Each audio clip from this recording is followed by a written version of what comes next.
Chapter 22. My Father. It was all over now. My father and I stood alone just outside the workshop, and suddenly the old place seemed to become very quiet. "Well, Danny," my father said, looking at me with those twinkly eyes of his.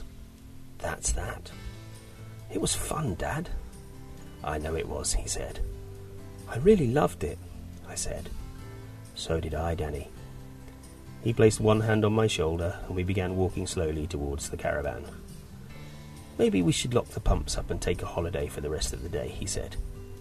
"You mean not open up at all?" "Why should we?" he said. "After all, it is Saturday, isn't it?" "But we always stay open on Saturdays, Dad, and Sundays." "Maybe it's time we didn't," he said. "We could do something else instead, something more interesting." I waited, wondering what was coming next. When we reached the caravan, my father climbed the steps and sat down on the little outside platform. He allowed both his legs, the plaster one and the good one, to dangle over the edge. I climbed up and sat down beside him with my feet on the steps of the ladder. It was a fine place to sit, the platform of the caravan. It was such a quiet, comfortable place to sit and talk and do nothing in pleasant weather. People with houses have a front porch or a terrace instead, with big chairs to lounge in. But I wouldn't have traded either of those for our wooden platform. "I know a place about 3 miles away," my father was saying, "over Cobbler's Hill and down the other side, where there's a small wood of larch trees. It is a very quiet place, and the stream runs right through it." "The stream?" I said. He nodded and gave me another one of his twinkly looks. "It's full of trout," he said. "Oh, could we?" I cried. "Could we go there, Dad?" "Why not?" he said. "We could try tickling them the way Doc Spencer told us." "Will you teach me?" I said. "I haven't had much practice with trout," he told me. "Pheasants are more my line, but we could always learn." "Can we go now?" I asked, getting excited all over again. "I thought we would just pop into the village first and buy the electric oven," he said. "You haven't forgotten about the electric oven, have you?" "But, Dad," I said, "that was when we thought we were going to have lots and lots of pheasants to roast." "We've still got the 2 Doc gave us," he said, "and with any luck we'll have lots more of them as the weeks go by. It's time we had an oven anyway. Then we can roast things properly instead of heating baked beans in a saucepan. We could even have roasted pork one day, and then if we felt like it, we could have roasted leg of lamb the next time, or even roasted beef. Wouldn't you like that?" "Yes," I said. "Of course I would. And, Dad, would you be able to make your favourite thing of all?" "What's that?" he asked. "Toad in the hole," I said.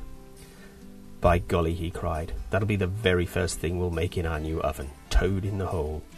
I'll make it in an enormous pan, the same as my old mum, with the Yorkshire pudding very crisp and raised up in huge bubbly mountains, and the sausages nestling in between the mountains." "Can we get it today?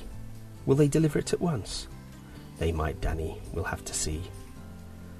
"Couldn't we order it now on the telephone?" "Oh, we mustn't do that," my father said. "We must go personally to see Mr. Wheeler, and we must inspect all the different models with great care." "All right," I said. "Let's go."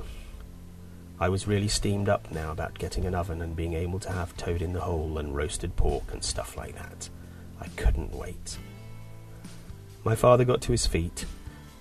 "And when we've done that," he said, "we'll go off to the stream and see if we can't find us some big rainbow trout. We could take sandwiches with us for lunch and eat them beside the stream. That will make a good day of it." A few minutes later, the 2 of us were walking down the well-known roads toward the village to buy the oven. My father's iron foot went clink, clink on the hard surface, and some big black thunderclouds were moving slowly down the valley. "Dad," I said. "Yes, my love?"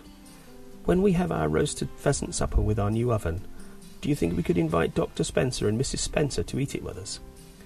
"Great heavens," my father cried. "What a wonderful thought! What a beautiful idea! We'll have a dinner party in their honour." "The only thing is," I said, "will there be enough room in the caravan for 4 people?" "I think so," he said. "Just." "But we've only got 2 chairs." "That's no problem, Danny. You and I can sit on boxes." There was a short silence, and then he said, "But I'll tell you what we must have, and that's a tablecloth. We can't serve dinner to the doctor and his wife without a tablecloth." "But we don't have a tablecloth, Dad." "Don't you worry about it," my father said. "We can use a sheet from one of the bunks. That's all a tablecloth is, a sort of sheet." "What about knives and forks?" I asked. "How many do we have?" "Just 2 knives," I said, "and 2 forks, and those are all a bit dented." "We shall buy 2 more of each," my father said.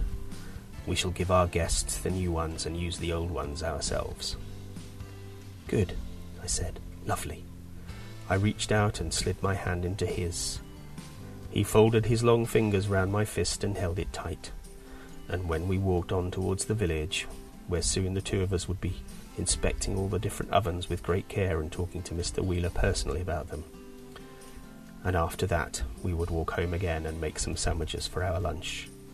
And after that, we would set off with the sandwiches in our pockets, striding up over Cobbler's Hill and down the other side to the small wood of larch trees with a stream running through it. And after that, perhaps a big rainbow trout. And after that, there would be something else after that. And after that, ah yes, and something else again.